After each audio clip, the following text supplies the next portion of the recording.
group. Within 24 hours of creating the group, I had a volunteer moderator who is with us here today, Carolyn Lupini. Thank you for joining us. Thanks for having me. All right, so you're a points traveler, you're a country collector, so we're natural friends at heart. Which came first, the points or the countries? It's a little bit hard to say because when I was in high school and I traveled a little bit with my family, but we mainly went to visit my grandparents every year in Florida. We didn't do a lot of different country hopping, though I did go to Europe for the first time with my parents.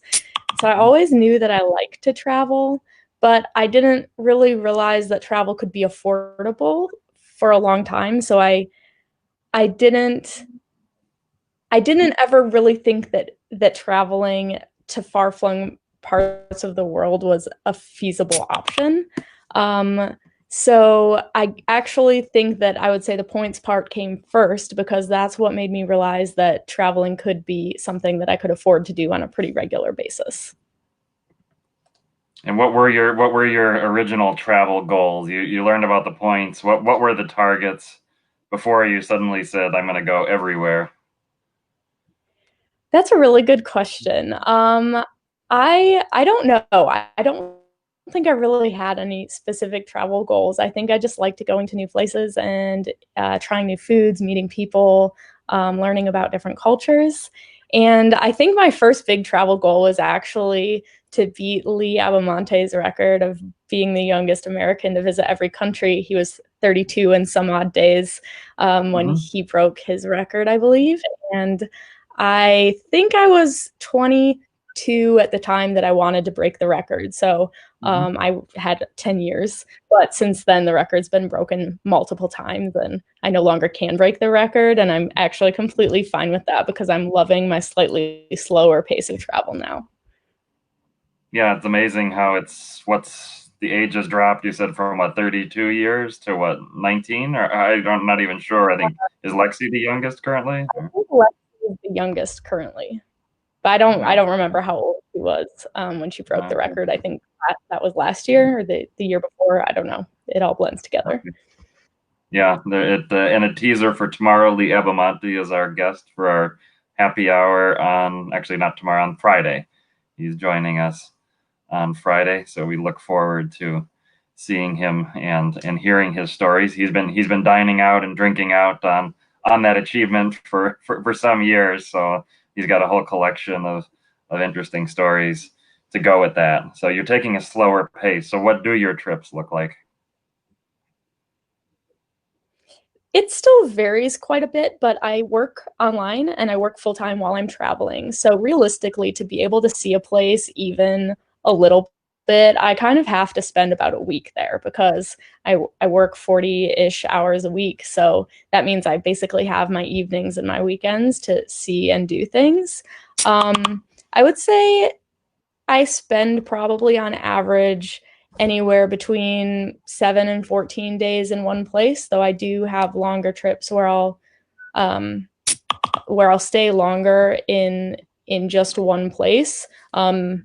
And I will sometimes travel a little bit faster, especially with when I'm in countries where you have to go on a tour to visit the country, like Bhutan, which I was actually supposed to be going there in about 10 days. That Oh, trip well, has so you been said you're leaving. postponed. You're supposed to leave for Hong Kong tomorrow, right? So that was the target. Yeah, yesterday, actually. So yeah, So what Bhutan what and Bangladesh were the main targets for the first part of the trip. what great bookends. You've got maybe the most serene country on earth and one of the most vibrant countries on earth. In the same trip, I visited both countries, and it was good that Bhutan came at the end.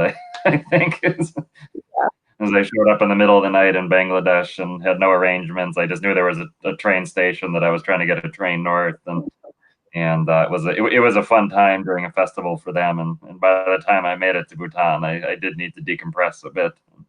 Both wonderful destinations. So I hope you're able to time shift those plans and visit Yeah, them. Hopefully, certainly I this think time next year if this is the season you like. yeah. Now you did spend the past year, and you hinted at your work, and in a lot of the area I wanted to dig into today is how you've made an actual professional freelancing career. You have a great role with Forbes right now, building out a lot of their miles and points and credit card content. Your resourcefulness to find opportunities, particularly to write, has impressed me what way beyond any of the other freelancers I've seen. So talk about how you find gigs and so the question is who's the guest today? So it is in the title, and that's Carolyn Lupini, who's one of our EPS moderators and points expert, and we'll continue on. So how do you find freelancing opportunities for someone who's thinking of a lifestyle that's location independent? So that's really interesting because I actually was an engineer first. That's what I studied in college, and I worked as an engineer for a while after college. And while I liked the work that I did, but I didn't love the lifestyle. I worked a Mm, lot of hours. I commuted pretty far every day. I didn't have very much time for myself. I did not have very much vacation time, so travel wasn't really a reality at that point in time in my life either. But I didn't really make the decision to go to the freelance life fully on my own.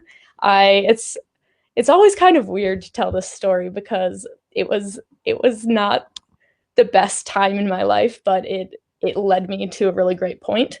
mm. I actually left my engineering job because I wanted to move to Baltimore. I was dating a guy who lived there, so I quit my job, flew out to Baltimore to find an apartment, and immediately got dumped.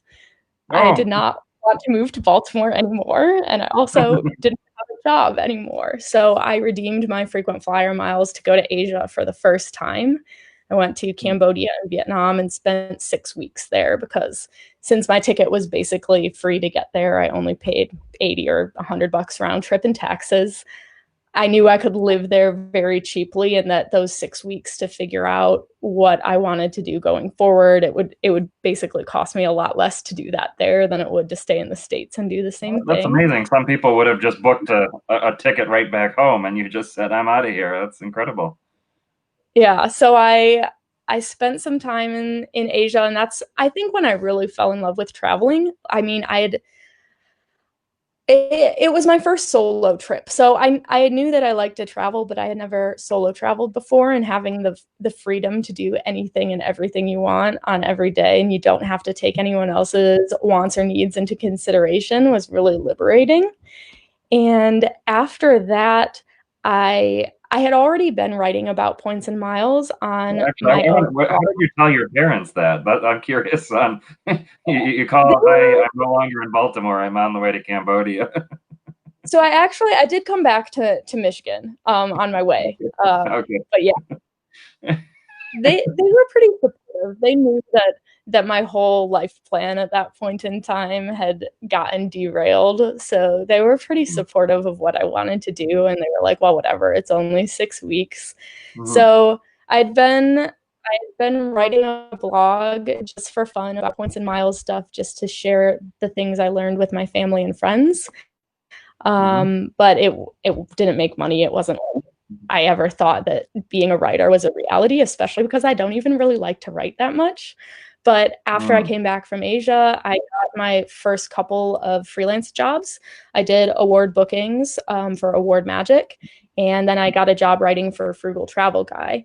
And as soon as I started writing for Frugal Travel Guy, my name got out there more, and I started getting some emails from people who were looking for more writers from their blog for their blog. And over the course of the next 3 or so years, I built this up to be a full-time writing business. And in in terms of finding gigs, I think a lot of gigs came to me, and I just always said Mhm. yes when I had extra time. Mhm. It wasn't Mhm. until I had a f- like I had no time for more clients that I started raising my rates and really made it more of a sustainable business.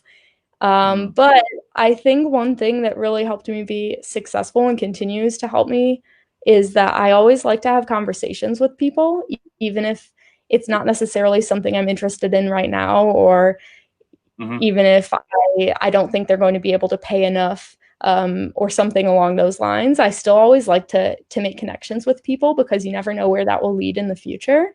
And I've had people 2 or 3 years later reach out to me, and it has turned into work that it didn't at the time of the initial conversation. Mm. So I think that's really key if you're interested in having a remote lifestyle, or really probably for anything, is just to always be willing to have a conversation with people because you never know where it will go.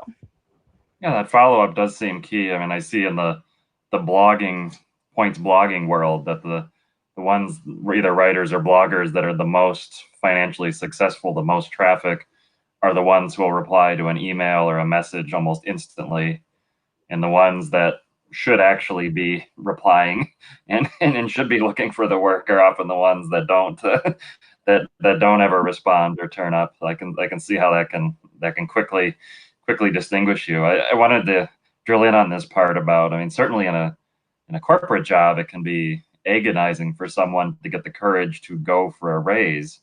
And I would think in a freelancing environment, it would be even more worrisome for most people to think like, well, if I ask for more money, they're just going to find somebody else.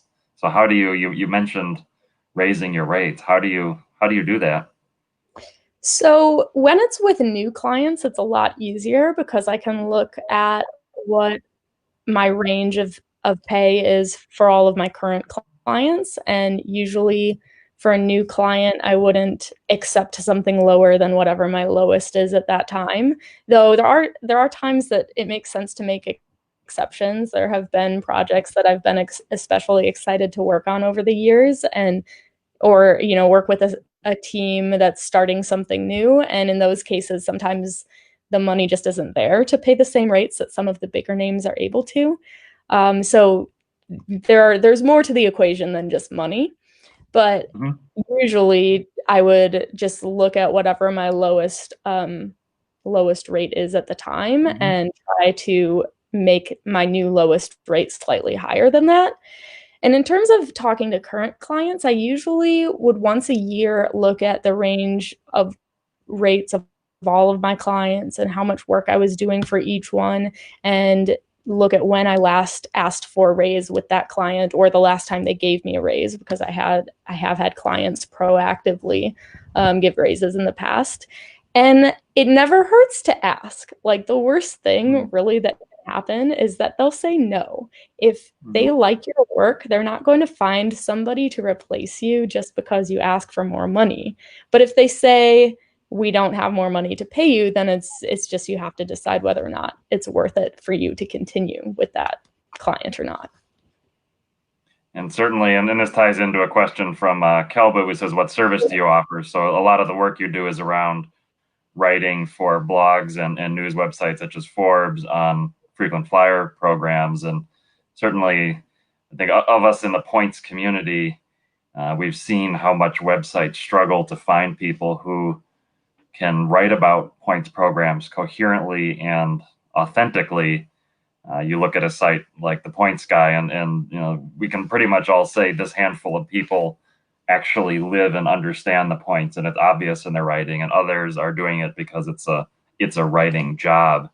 So Mm-hmm. how do you of course live the points thing? How do you make that authenticity shine through in your writing, or someone that wants to get into this area?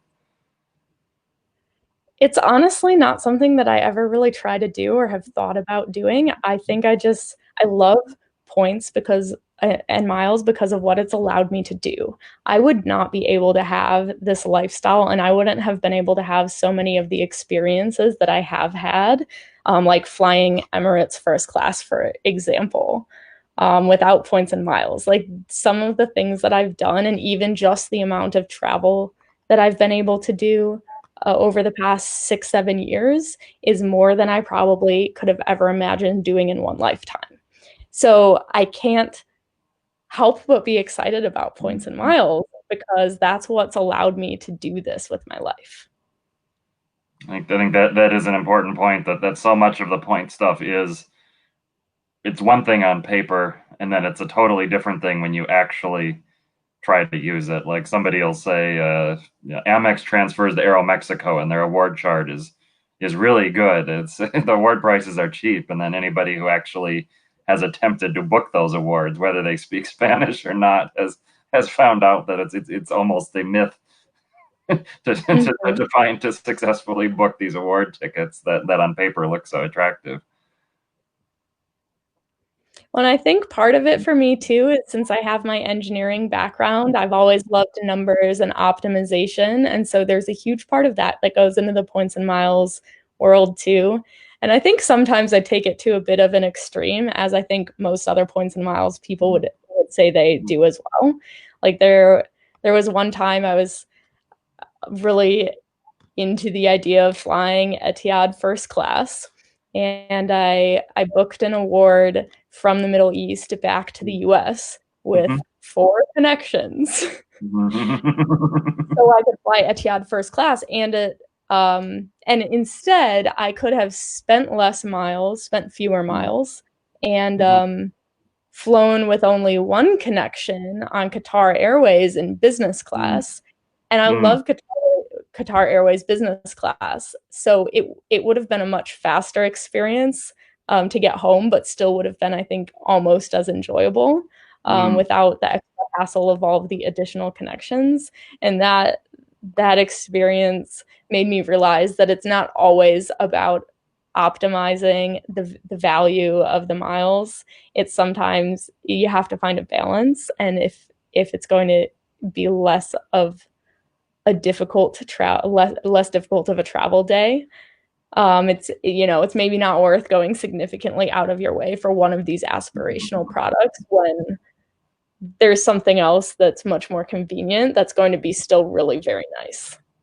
Talking about moderation, Forrest Lynn in the comments, he's asking, where did you eat the caviar on Emirates? Forrest is going to get me in trouble. Off the bar. Forrest, there were 5 of us that flew Emirates first class all together on a mistake fare, and the last flight from Dubai to LA, it was a full daytime flight, and so many other people on the flight with us were fun, and it was one of the flight attendants' birthdays, and so there's a video of us all there. Wow. One lady singing happy birthday that Emirates actually posted on their social media channel. But there's a lot of really good alcohol on Emirates first class, so that's what we did for the whole good? flight. For people that haven't experienced it, what is good? Like 2 $300 bottles of champagne and a 50-year tawny port, and we definitely drank it all. We actually got them to take 1 extra bottle of the Dom Perignon champagne for the next flight that was supposed to return to Dubai. It was supposed to be for the next set of passengers, but we convinced them to give it to us instead. So. All right, Kathy Forrest from Washington, D.C., friend there. She's saying, am I remembering correctly that you did the United Caribbean hopper? Can you care to talk about that? And I guess Caribbean or Micronesia, I'm thinking. So we did, yeah, I've actually done the United Pacific Island hopper, and I've done the Air France Caribbean Island hopper. So okay. I've done both. Okay, well, tell us about both. Yeah. How do you book it? I realize the routes have changed on both in the recent years, so I'm out of date for sure. Yeah, so I did the United Pacific Island hopper 3 years ago.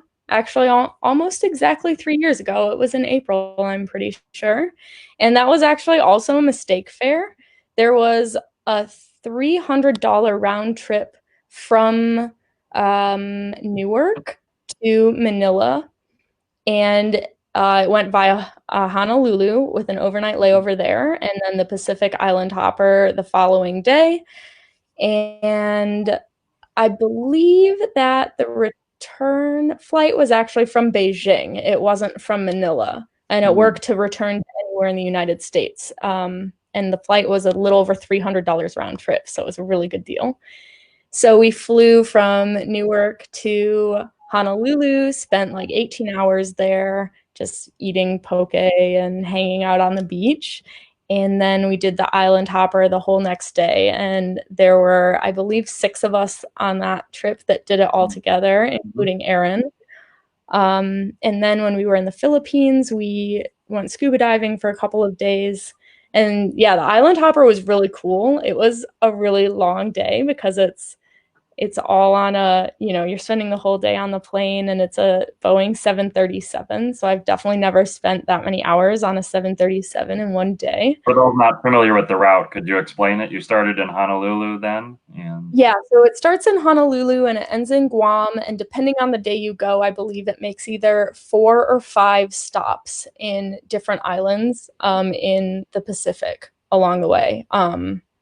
One is Kwajalein, and that's the only one you're not allowed to get off the plane. Ponape is one, and I actually can't remember the names of the other. I think it's what Oh, it's Majuro and Majuro. Kwajalein and Marshall Islands, and Yeah, then is it Kosrae, Chuuk, yeah, Ponape, yeah. and then it gets to Guam, and Hmm. Yap is on a different routing from Yeah, Manila, from Guam to Manila. Yeah. yeah. So we were all on the direct flight to Mhm. Manila from there. And it was a really cool experience. I mean, these islands are beautiful. So even though we didn't really get to spend time there, I mean, we got off the planes and got our passport stamps, which I do not count as visiting those Mhm. countries for the Mhm. record. But just the approach to these islands, it's just like the prettiest water and the gorgeous islands. I mean, it's really beautiful. Happy And United flight attendants, right? That's incredible. yeah. Oh, and yeah, and Forrest actually, he was also on that trip with me. So Um, it's cool to see those guys in this I think I in need them all on the video asking you questions. They know more. They've shared in more of your trips than I've had the opportunity. Yeah, they so let's talk Caribbean. Kathy also asked about Caribbean. You said this is an Air France routing. What is that? It might be a surprise to people what that it exists. So it starts in Miami and it ends in Cayenne, French Guiana, which is part of France. And it stops first in Haiti. And then I always forget if I think it's Martinique next, and then Dominica, and then to Cayenne, French Guiana. I'm Hmm. pretty sure it's just those 3 stops.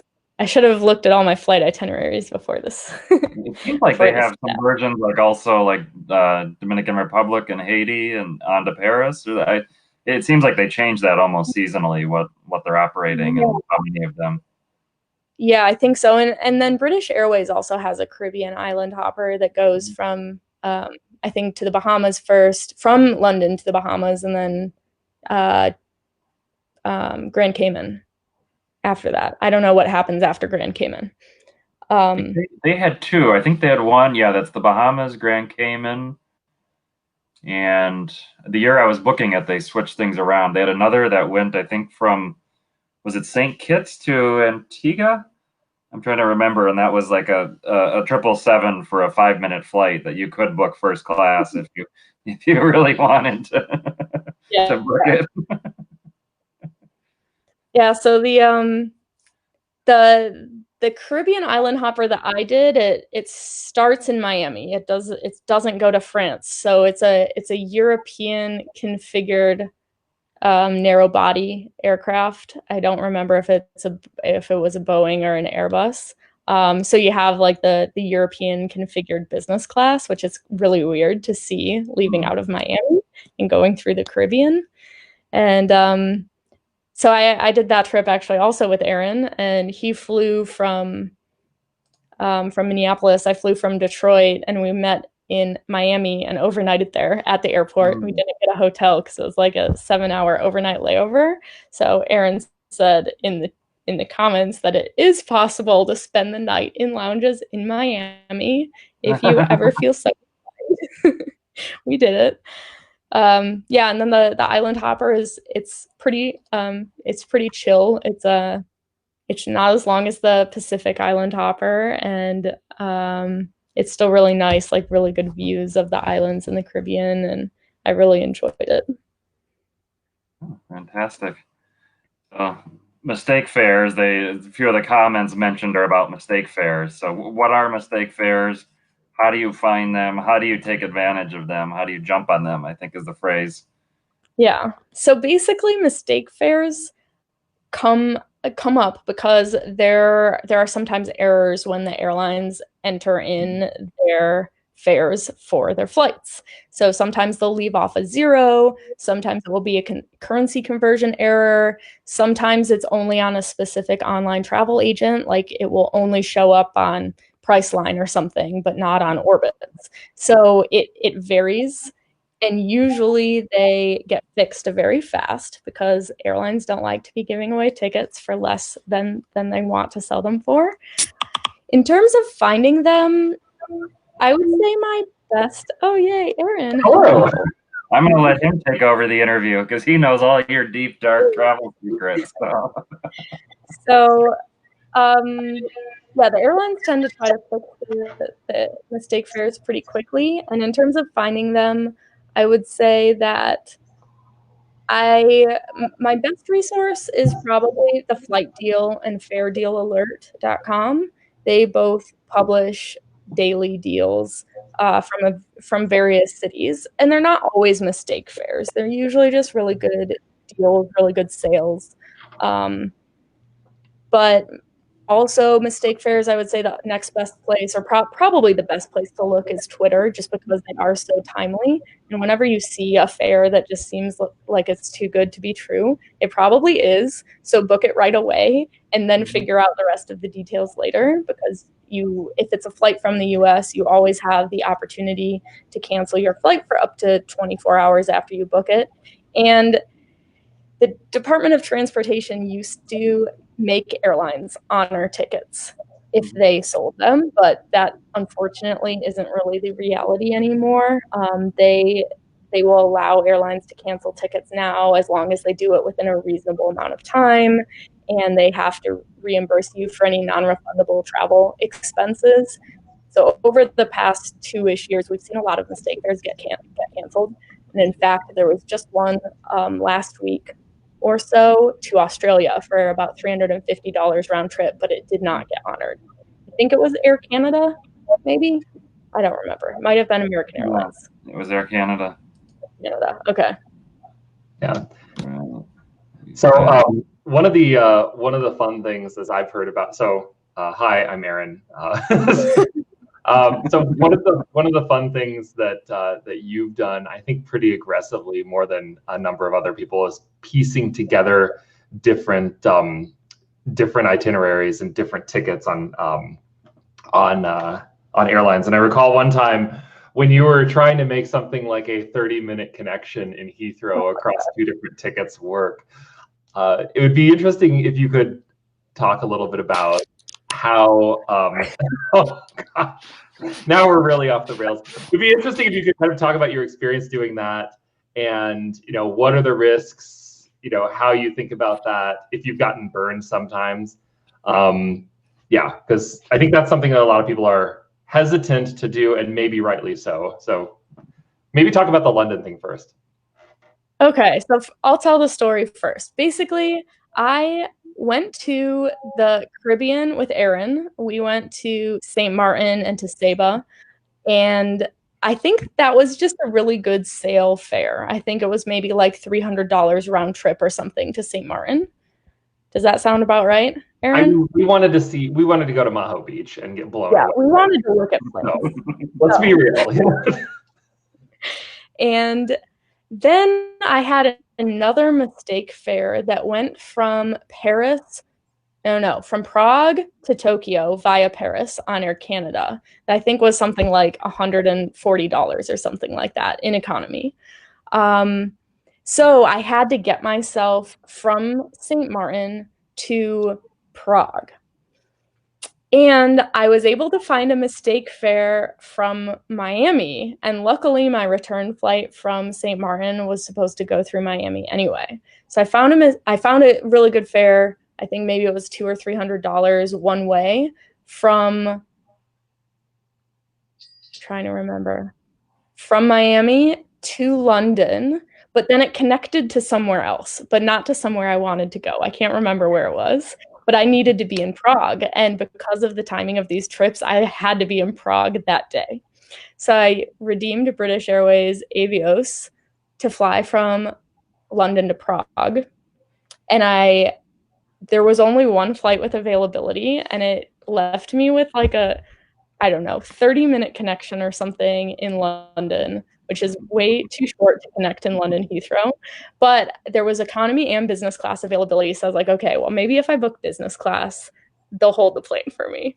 So I booked my business class award, landed in London, and I thought we were going to land a little bit early because we were ahead of schedule, but then we had to circle, so we didn't end up landing early. So I think I got off the plane with like 20 minutes until my next flight was going to depart, and just ran and made it by like 10 seconds.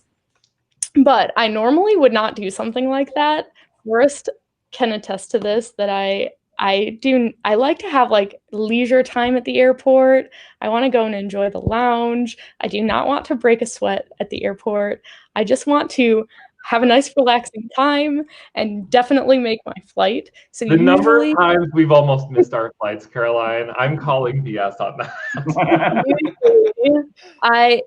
If I'm booking separate tickets, usually I will always book a day in between the tickets because I don't want to I don't want to risk missing a flight. And I can always enjoy a city for a day or go get a good night of sleep at a hotel. I will say that, I'm supposed to be the one that's like missing my flights or cutting it that close, and I even think that that London Heathrow thing is reckless. Right. But I had no other choice. That was the thing, because I had to be in London. I had to be in Prague the next morning, and that was like the only flight that I could book that night. And I couldn't have driven to Prague fast enough or taken the train. Like, I had no other choice. London Heathrow, I think, is about the only airport in the world where I've seen at the people at the transit security, but not the actual security officer, but the front of the line. They just look at people's boarding passes and say, "You have no chance." Yeah, it's not going to happen. And you're not getting to the front of the line. You're just going to stay there. You're going to miss your flight, and tough luck. And everybody that's not used, including me, the first time I saw that's not used to that particular form of British hospitality. It's just like, no, but I want to make it. Like, no, it's not going to do anything to help you, and there's no chance. So give up hope right now. So for those who don't know all the faces, we're bringing out all the knuckleheads of Caroline's travel adventures. So we've got Aaron Hurd and Forrest Lynn joining in, two friends of the group, friends of mine. So. Welcome to them both, and they, as I said, they know her travel stories better than I do, so they're in charge now. They probably know me too. Well, we should actually probably kick them off. No, we both realize that we have to answer for the questions later. So,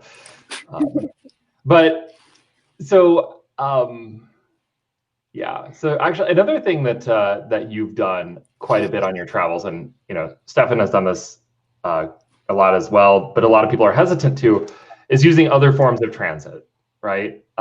Using other forms of transit, doing trains, hitchhiking in some cases, finding the dude with the who's operating the van.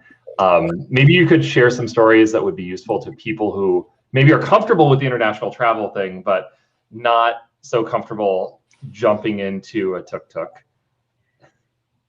Sure. So, I mean, I would say pretty much the theme of my whole life is that I like variety. I get bored if I do the same thing too many times. So what better way to add variety to travel than mix up the way that you're actually traveling?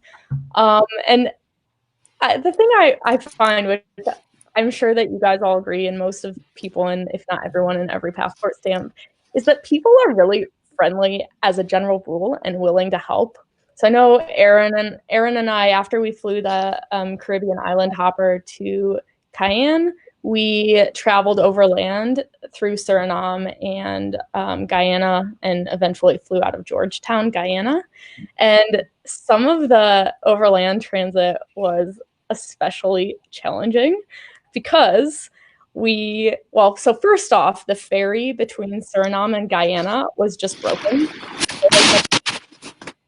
And so we had to take this special backtrack route, which normally foreigners aren't allowed to take, but because the ferry was broken, they were making exceptions, where you had to go to the passport control where the ferry normally leaves from, but then backtrack via car for about 30 minutes to get to the part of the river that the small boats take people across. So trying to figure this out ahead of time was pretty much impossible because normally foreigners aren't allowed to do this because they want foreigners to go through the official channels. But we just we like vaguely read online that it seemed like it would be possible. And we were like, okay, well, we'll just figure it out when we get there. And we found this really great guy who drove us and took us across and took us all the way to Georgetown. And how did we find him? Do you remember, Aaron? Oh gosh, I think we just hung around on the we just hung around, and it was just some dude who was picking you take a tin can for your panhandling, Aaron. You got it ready, and please pick us up. Right? Well, I mean, with that one, I think that we had to stick around and play a little bit of hardball. Okay. On price, because they wanted probably more than it was worth, but that guy that it was his taxi and he ran that taxi service. Oh yeah, that guy. You found him I think you found him online. Yeah, I don't remember how I found him.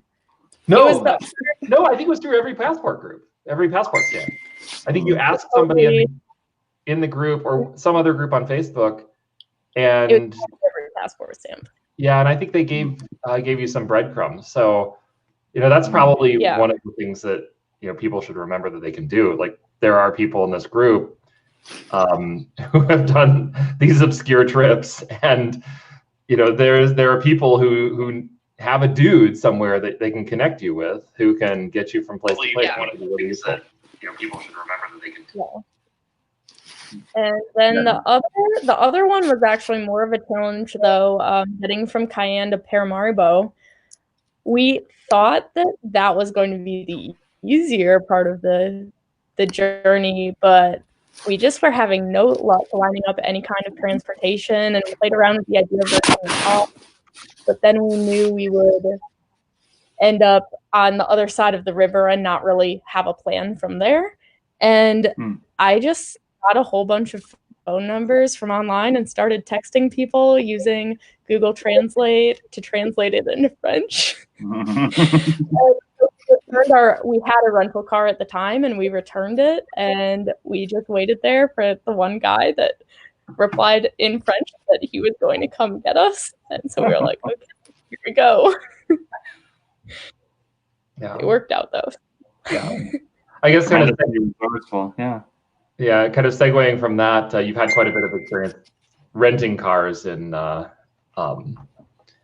in places, and sometimes you pick it up in at an airport, and sometimes you pick it up in some random muddy lot in the back of a slaughterhouse that isn't marked. You have to, and your friend who's driving doesn't know how to drive a manual, and so maybe you could comment on the adventures there. How about that really driving internationally? Because I get the sense that when I look at EPS posts, there's a lot of people that they just don't even think of driving as an option or a desirable in their travels, and I'm very much I rent all over the place. So. I feel like Caroline has some stories about that. I love renting cars because it gives you the freedom to go anywhere you want and on your own schedule. But I would say for me, usually the biggest factor that I consider is cost. So when it's cost effective to rent a car, I will, but when it's not, I usually won't. I've definitely gotten into some interesting car rental situations, though. I mean, there was the one in French Guiana where Aaron rented the car, but we didn't really think through the fact that Aaron can't drive stick shift, because I always just assume that all of my travel friends can, which is not a good assumption. So he learned. It worked out. On the other side of the road, he learned. Yeah, killed it about 10 times in the rental lot after I told the lady that I could drive stick shift, but yeah. So, and yeah, we got a rental car stuck in Iceland when I was there a couple years ago with three friends who are not on this call. But Well, they we will were be able to soon. do that ourselves, but it was still really scary because we had gone on one of the roads we weren't technically allowed to go on with our rental car, and we were probably a good 4-hour walk from any road where we would have seen traffic. So it Wow. was really good luck that we were able to get our out on our own. And then I did also get in a car accident when I was in South Africa because I had my turn signal on because I was turning. And the car that was behind me thought that I was not going to turn and decided to pass me while I was turning. So luckily, no one was hurt. But that I did have to use my Chase Sapphire Reserve car rental insurance coverage, and they did not really want to pay out, but eventually, about a year later, they finally did because I kept pushing. So, always. See how wonderful it is to rent cars? Or what are some of the good examples? What have cars allowed you to do on trips that make it worth these occasional mishaps? So I mean, Iceland is a really good example. We drove around the whole ring road of Iceland, including going into the West Fjords, which was really amazing. And that wouldn't have And been I went to that trip. I think it would be if you just stayed on the ring, which wouldn't make any sense, but that would look like it was about 18 hours of drive time. And then, but everything interesting, you have to go way off the road into the fjords and add a lot of time. Yeah, definitely. If you go off the main ring road, you add a ton of time because the roads just get really narrow and super windy. So I think our whole trip around the ring road and the West Fjords was like 10 or 11 days, I think, which I would say is the absolute minimum that I would want to do that trip in, because it was still every night in a new place. We did, or one place we stayed 2 nights in, but pretty much everywhere, every day was a new destination. And I also spent a month in France a couple years ago, and we rented a car for 6 weeks.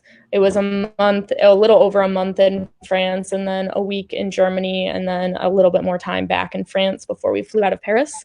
And just being able to have a car, we were staying outside of Chamonix. It was kind of a hiking and rock climbing trip.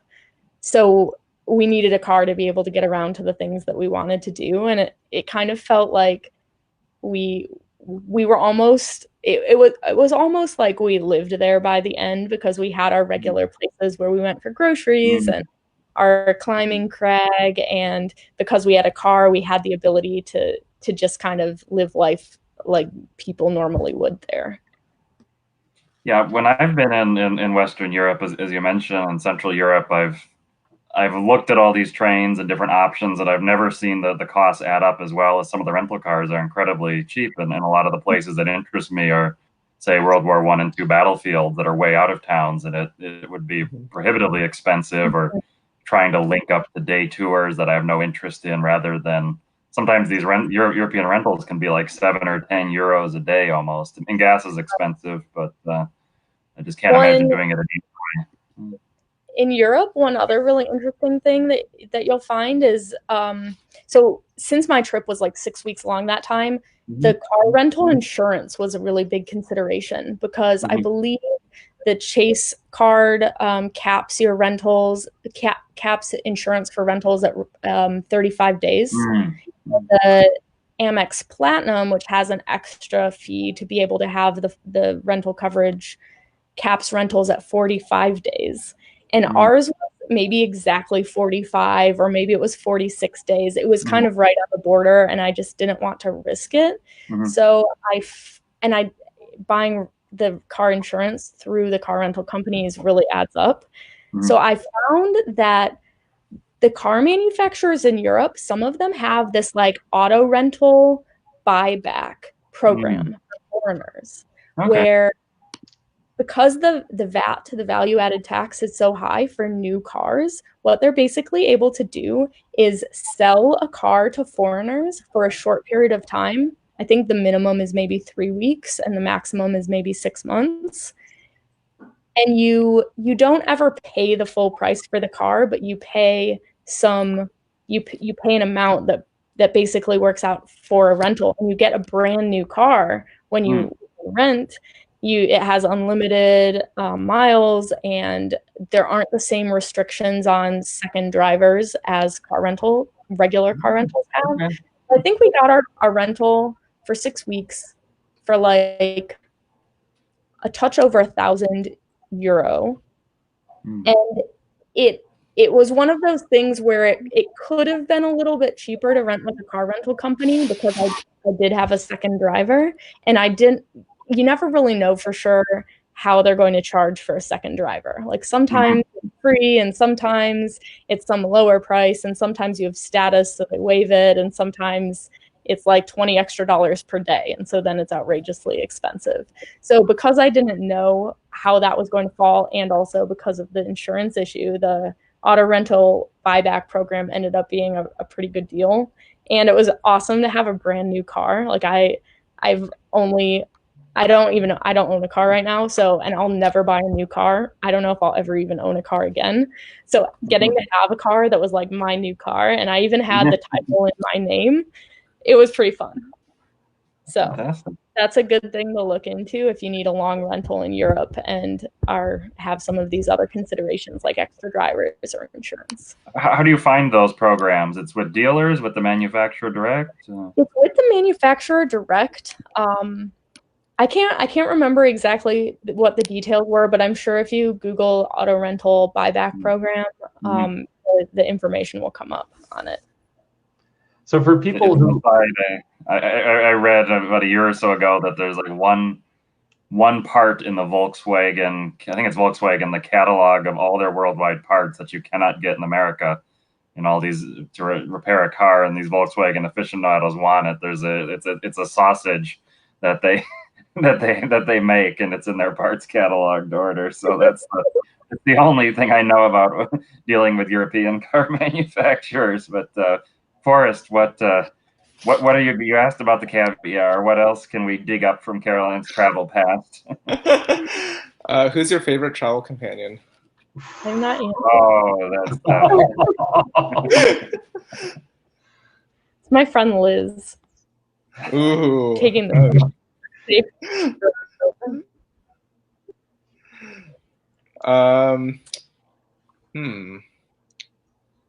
Have you ever really had to go to the bathroom right before a flight was taking off? Gosh. Yes. We're gonna pull you out of the seat. So you don't need to answer this. Next question. I'll just tell the story. So also on the Emirates trip, we were getting ready to take off. We were taxiing, but it was taking forever. It was like 45 minutes, and I already had to go to the bathroom before we even got on the plane. So I was like, okay, whatever. I can wait till we take off. It won't be that long. But then it was taking forever, and I finally reached a point where I was like, nope, this is not going to work. I have to go right now. So I got up, and they let me go in the bathroom, and they were like, but only if we get ready, if we get cleared for takeoff, you have to go back for your seat. And I'm like, okay, fine. Literally as soon as I get into the bathroom, we get cleared for takeoff. So I had to go back to my seat. And keep in mind from my perspective, I just see Caroline like running down the aisle, and then like everyone's just like, wait, what's going on? And then like 30 seconds later, we see Caroline running the exact way back. Okay, well, so we've got I am Caroline's favorite travel companion. He's here. So, have you ever been in a country where traveling with an unmarried male companion is discouraged? And could you talk about that? Yeah, I've had that happen a few times. I love traveling in the Middle East, and most of my good travel friends are guys. So I think the first example was probably my first kind of crazy trip. Aaron and I booked a good sail fare from Chicago to Bahrain. This was right after I graduated from college, and my parents didn't really realize that I was crazy about travel yet. So I'm pretty sure when I told them that I was going to Bahrain, Kuwait, and the UAE, they were like, we haven't even heard of all of these countries, and weren't there wars there? And I don't think you should go.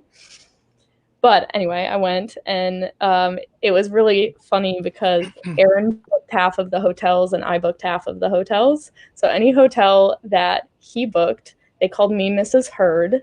That any hotel that I booked, they called him Mr. Lupini. So that's one of my good travel memories. And I do always carry a fake wedding ring in my travel stuff that occasionally gets used for various purposes, including traveling with my guy friends in the Middle East. Talk about the region then. What are the destinations that you've liked the best? I would say my two favorites in the Middle East are probably Iran and Iraqi Kurdistan. I ended up going to Kurdistan because my first attempt at going to Iran didn't work out. All of the Americans on the trip that year didn't get their visas because of maybe some political drama, but we don't really know for sure. So I was already in Europe at the time, and another friend who was going on the trip was, he already had his time off work and he had his flights to the Middle East. So we were brainstorming. We were like, where can we go that will still be really interesting and kind of be a surprising destination, but that we don't need a visa for because we didn't have time to get a visa. So we flew into Erbil.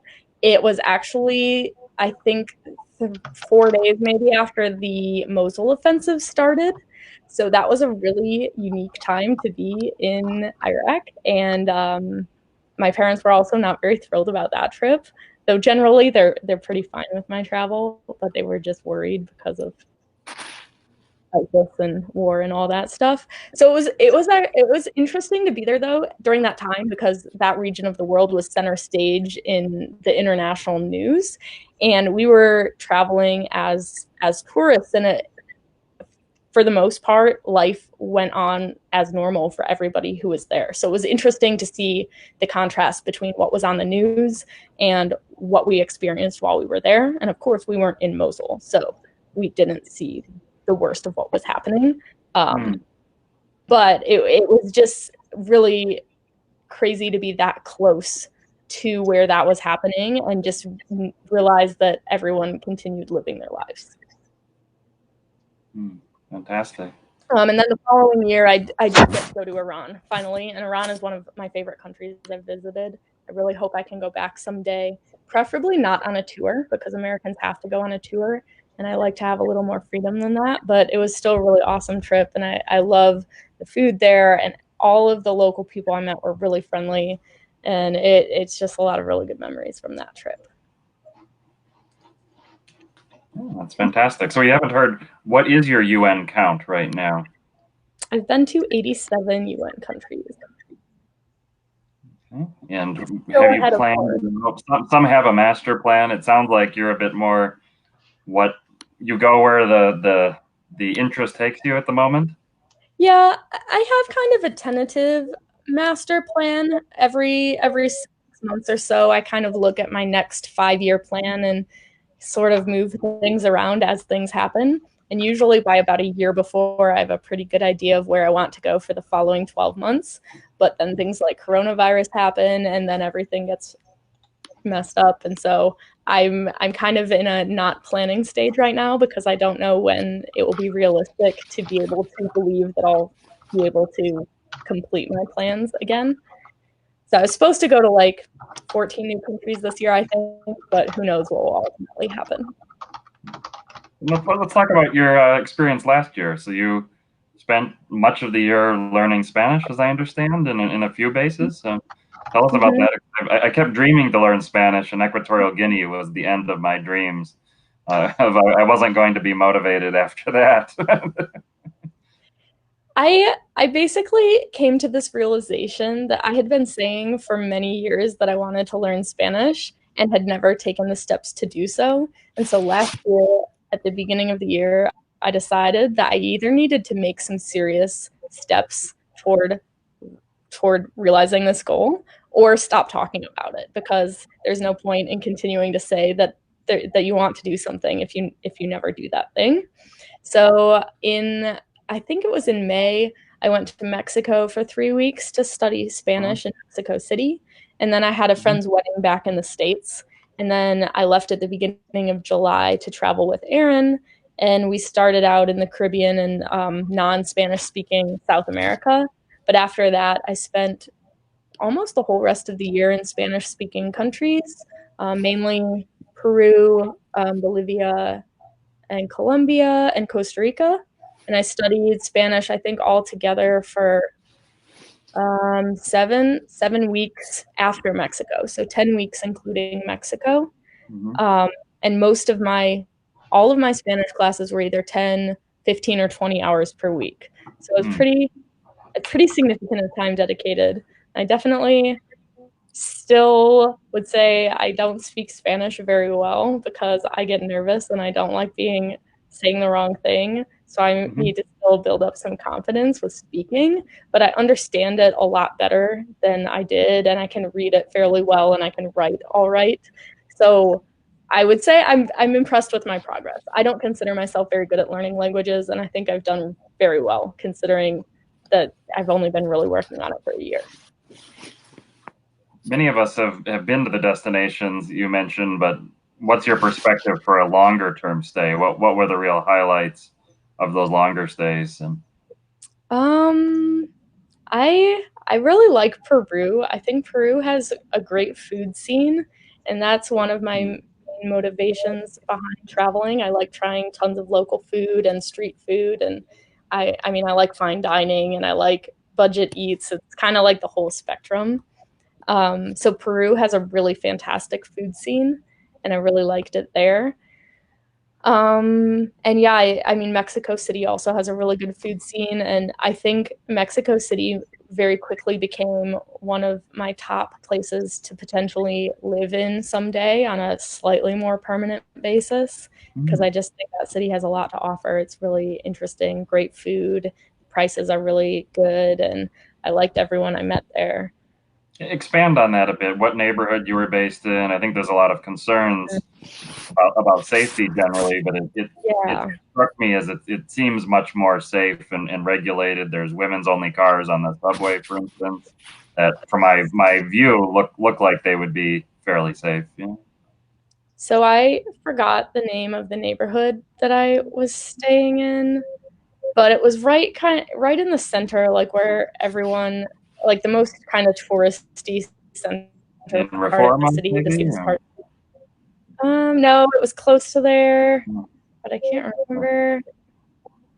What, Polanco? I forget all the names of the neighborhoods. Not Polanco. Polanco was like a 20-minute walk. I remember all of the nearby. Polanco has the best fine dining, though. Two of the restaurants in Mexico City are in Polanco. My friend lived there, so I spent time there. Poblado is one of the suggestions from the group. Man. Okay. Well, you love the city. Continue. Yeah. So I spent most of my time at my Spanish school. I was studying 20 hours per week there. And after class, I had homework and I was also working. So I didn't really do a lot of Mexico City things. Like, I didn't really go to museums. It was really, when I think of cities that I want to live in, I think of places that have the things that I like to do. And so like if I'm going to live somewhere, I'm going to be working. So I want like good cafes and good places to eat and like good easy ways to meet people. And I felt like Mexico City had all of that. But in terms of like, museums or places to tour, that's not really something that I look for when I consider what makes a city livable. And I just felt like Mexico City could be a place that felt like home. I've loved every visit I've made there, and I haven't had a chance to visit with my wife, but absolutely think that's something that I could potentially live in as well. It really is fantastic, and the food, as you say, is spectacular.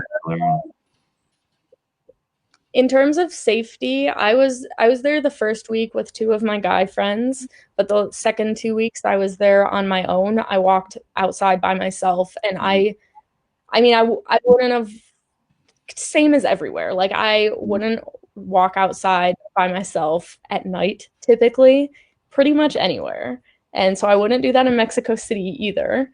But it didn't feel, I never felt like I was unsafe there.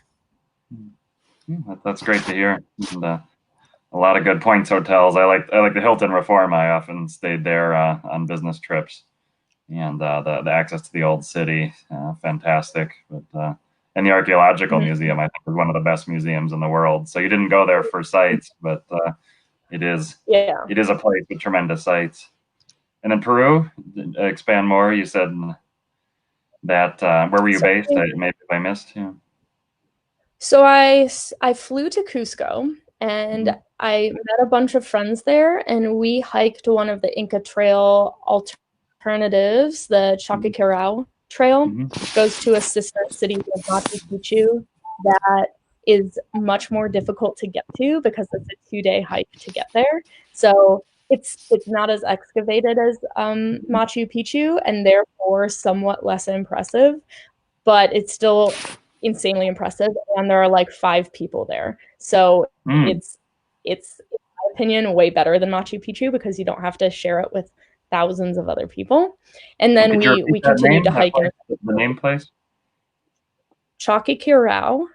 Okay, very good. And then with 2 of my friends that were trekking with me, we went to Arequipa, and then they both had to go home. And I kind of worked my way down to Bolivia after that and met some, we went to Bolivia with the Wi-Fi tribe, which is this digital nomad community that I'm in, because it's sometimes lonely having to, traveling, but also having to work, because a lot of people who travel aren't working while they're traveling. And so if you stay in hostels, it's easy to meet people, but typically those people want to go party a lot and want to go do things 12 or 14 hours a day, which isn't possible if you also have to work. And also traveling alone and just staying by yourself all the time isn't that fun either. So I joined Wi-Fi Tribe last year to try to meet some more people who are digital nomads and like to travel, but also had that travel. And I did my first chapter with them just south of La Paz in Bolivia. They all, groups of between 12 and 20 of the tribe everybody will get together for a month at a time in various locations around the world and just work together day and have fun at night and go on weekend trips.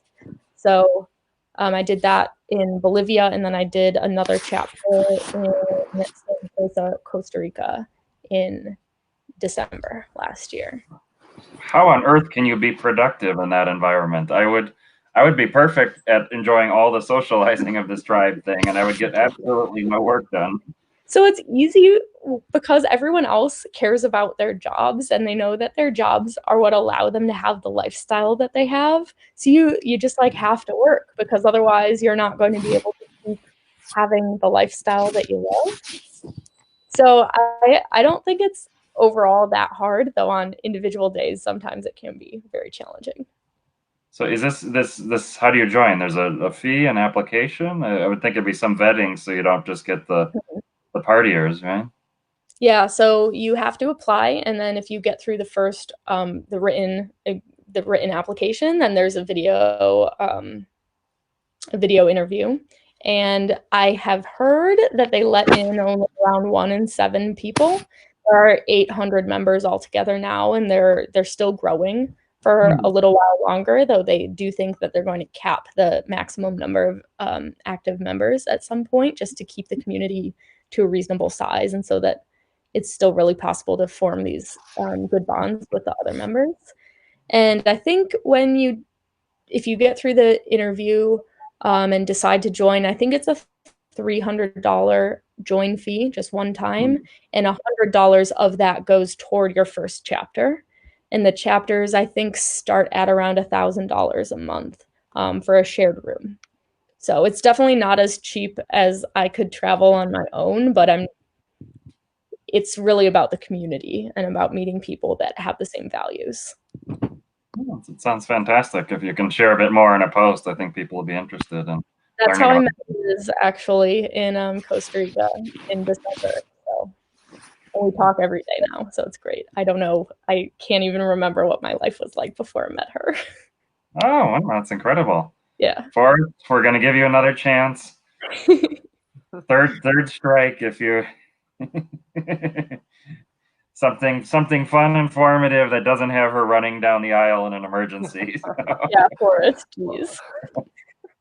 Well, okay, so you talk a lot about like your 5-year plan for travel for the next few years, and obviously like some of that is kind of screwed up right now. But like, what are some places that you're like really excited to like visit in the next few years? So one thing that I've been trying to work on, which has been only moderately successful, is not flying as much.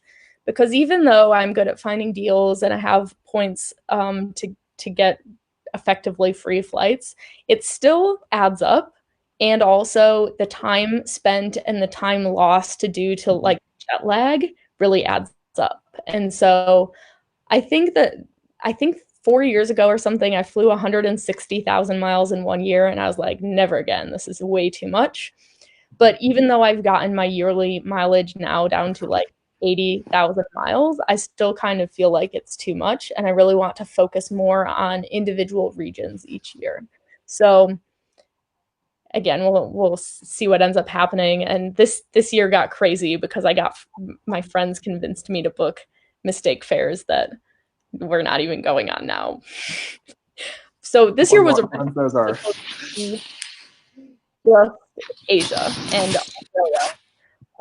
But then I had Forrest and our other friend Kevin convince me to book a mistake fare, which had me going back and forth from Asia to Europe multiple times. And then my cousin convinced me to book a trip to climb Kilimanjaro, which is in Africa. So all of a sudden I was actually going to a lot of continents this year. So it was a failed attempt at flying less. But theoretically, I'd like to spend each year focusing on each continent. So hopefully starting next year, I'll be more successful, and I'm planning to spend another year in South America and focus on learning Spanish more and visit the countries in South America and the Caribbean that I haven't been to yet. And for my 30th birthday, assuming the cruise industry survives coronavirus, I really want to do a cruise to Antarctica. And 2 days after my 30th birthday, there's an eclipse in the South Georgia Sea. And the cruise lines are making special itineraries to be able to see this eclipse. So fingers crossed that these cruises will still happen and that we can book them. And Forrest is planning on going on that too. So that's one trip. Anything they'll get a little bit cheaper. Cheaper would be good. Then Bhutan is another one I'm really looking forward to. Oh, well, that's fantastic way to wrap for tonight. I hope you absolutely can get that trip. I might be a travel companion on that trip. It sounds incredible. So I'll send you the details. Look forward to that. Everybody, you're apparently invited to Carolyn's 30th birthday next year. Let's hope the boat is running, and then we'll share some details. Next time we have this interview, we can have 100 travel friends that have all been there and enjoying trips with you. Thank you for joining, and thank you, Aaron and Forrest, for popping on and adding some questions to our exhibition of one of our great EPS moderators. I said she joined the day I started the group, and it's incredible contributions to the group. So I personally thank her as well for all of that. Thank you for having me. This was so fun. Yeah, thanks for letting me on the stream. Good night, everyone. Thank you. Good night.